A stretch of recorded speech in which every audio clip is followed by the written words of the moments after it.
era digital ini membuat guncangan lah ya dalam bisnis ya. Banyak bisnis-bisnis yang tadinya sudah gede gitu ya, mulai harus berhadapan dengan pemain baru yang datang dengan performa yang luar biasa gitu ya. Dan salah satu yang selalu diusung jargon atau atau feature-feature yang selalu jadi unggulannya orang-orang ini, pendatang-pendatang baru adalah big data.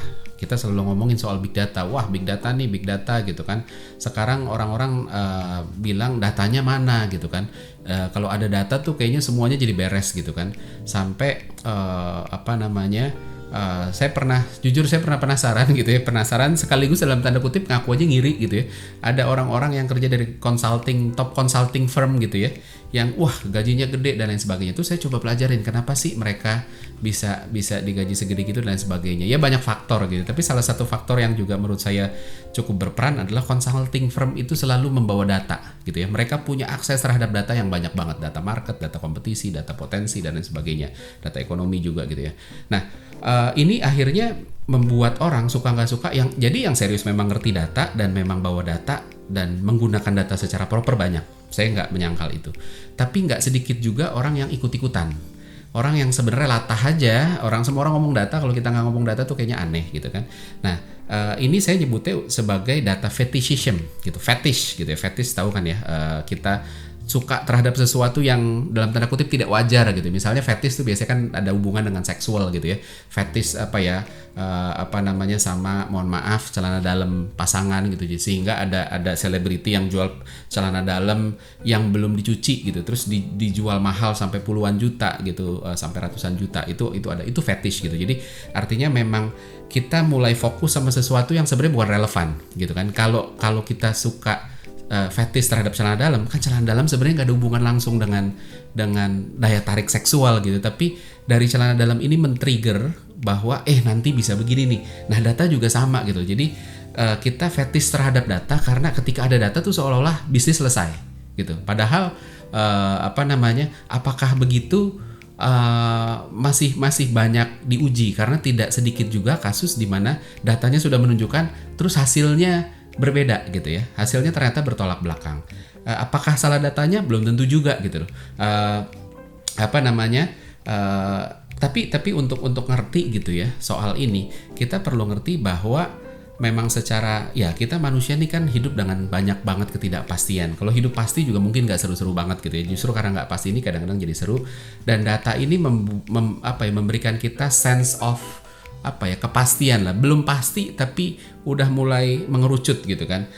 Kalau ada datanya katanya valid, kalau nggak ada data ya sudah gitu kan. Nah, terus dari sanalah muncul istilah quantification bias. Quantification bias artinya adalah kecenderungan kita untuk menghargai sesuatu yang bisa kita quantify, yang bisa kita ukur dengan data tadi gitu.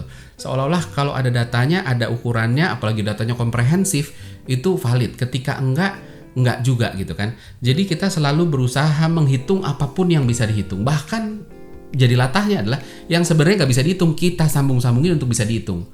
Karena seolah-olah kita kalau nggak ada data, nggak ada hitungannya, terus habis itu kita juga jadi nervous gitu. Jadi buat kita akhirnya yaitu tadi masuk ke quantification bias gitu. Jadi kita berusaha untuk cari data gitu.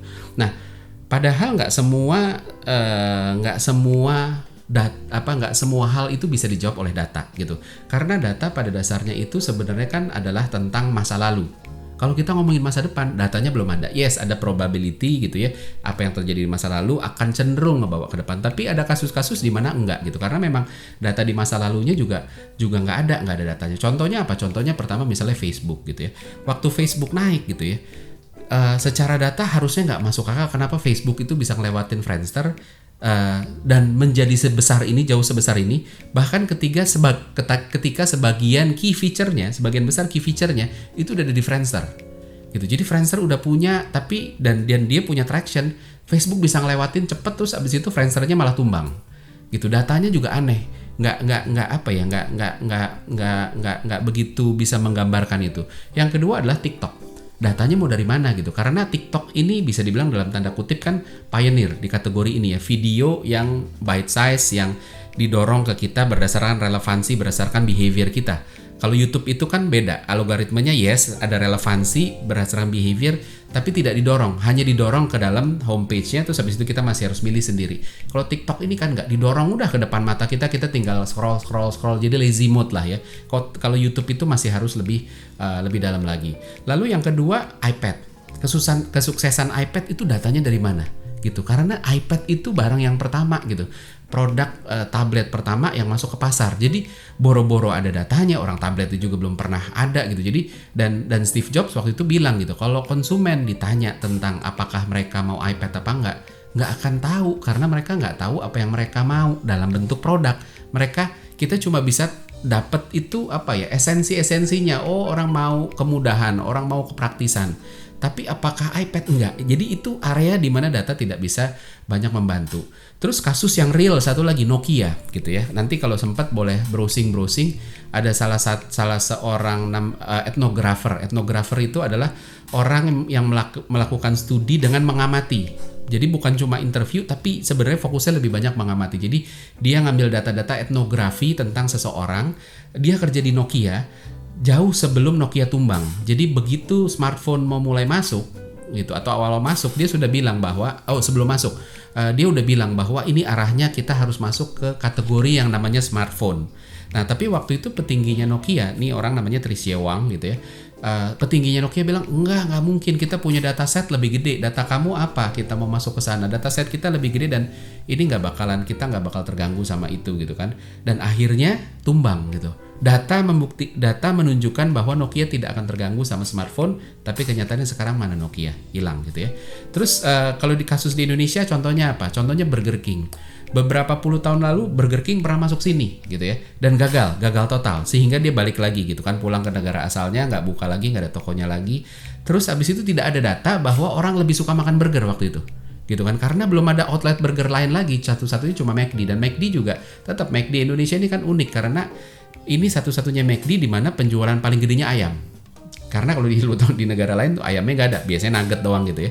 Nah, jadi datanya juga nggak cukup komprehensif untuk bilang bahwa ayo Burger King balik lagi gitu kan. Tapi begitu mereka balik beberapa tahun yang lalu, sukses sampai hari ini dan mulai diikutin oleh kompetitor baru. Ada Carl's Jr. lah, ada siapa gitu. Jadi itu tadi. Nah, itu yang pertama. Yang kedua adalah data itu memang fakta. Data itu fakta, tapi bagaimana kita memframing fakta ini itu penting. Kadang-kadang data ini nggak punya arti, tergantung kita ngelihatnya dari angle mana.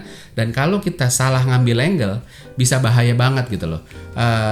Contohnya misalnya gini, beberapa tahun lalu saya pernah kerja di perusahaan properti teknologi, terus kita punya klien yang mau bangun apartemen di satu daerah di Jakarta Timur. Jakarta Timur itu daerah Klender lah saya sebutnya. Waktu itu belum ada apartemen satupun. Terus habis itu saya waktu itu baru minggu pertama ikutan, jadi tim saya presentasi dia bilang, Mas ini kita diminta data gitu kan, ada jumlah apartemen nggak, berapa jumlah apartemen di sini, dan datanya menunjukkan bahwa di Jakarta Timur di area itu radius 10 km 10-20 km itu tidak ada apartemen gitu ya. Terus habis itu tim saya ini langsung berkesimpulan, tuh Pak, marketnya ada, karena apa? Tidak ada pesaing gitu. Nah, ini kan masalah framing juga ya. Ketika tidak ada pesaing, belum tentu berarti marketnya potensial, karena itu hal berbeda. Kita bisa bilang itu potensial gitu ya karena nggak ada pesaing, tapi kita juga bisa bilang bahwa itu tidak potensial karena bahkan tidak ada pemain yang masuk ke sana gitu. Tapi balik lagi, kalau setiap kita mau masuk market kita harus ada pesaing dulu untuk memvalidasi bahwa demand-nya ada, ya sampai kapan? Karena selalu ada yang pertama gitu. Nah, kalau bahkan yang pertama aja nanti deh datanya nggak ada yang main di sini, jangan, ya nggak akan pernah masuk juga gitu. Jadi framing ini penting banget gitu ya. Terus habis itu yang kedua adalah kita harus ketika kita nge-framing ini, kita punya tendensi untuk conformity bias. Jadi manusia pada dasarnya kita berusaha suka mendengar alasan-alasan yang mensupport keyakinan kita. Nah, ketika kita ngelihat data, kita tuh sebenarnya nggak benar-benar clear. Kita kan sudah punya, gue maunya ke sini. Begitu lihat data, kita ngelihatnya framingnya mencari hal-hal yang bisa memperkuat alasan-alasan kita kenapa ini harus dijalanin, gitu kan? Nah, jadi itu bahaya banget. Kita ngelihat data itu untuk confirm, bukan untuk ngelihat possibility-nya apa. Itu masalah kematangan kita. Kalau kita cukup matang, kita terbuka, kita nggak conformity bias. Yang ketiga adalah casuality. Casuality ini kadang-kadang datanya ada berhubungan tapi ada bersamaan tapi tidak berhubungan. Contoh yang paling saya sering pakai gini.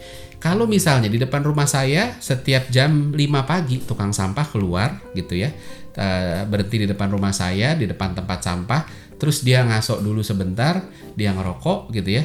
Begitu dia keluarin rokok, matahari terbit gitu. Terus saya perhatiin sehari, 2 hari, 3 hari, 4 hari, seminggu dan selanjutnya, kok patternnya mirip-mirip begitu.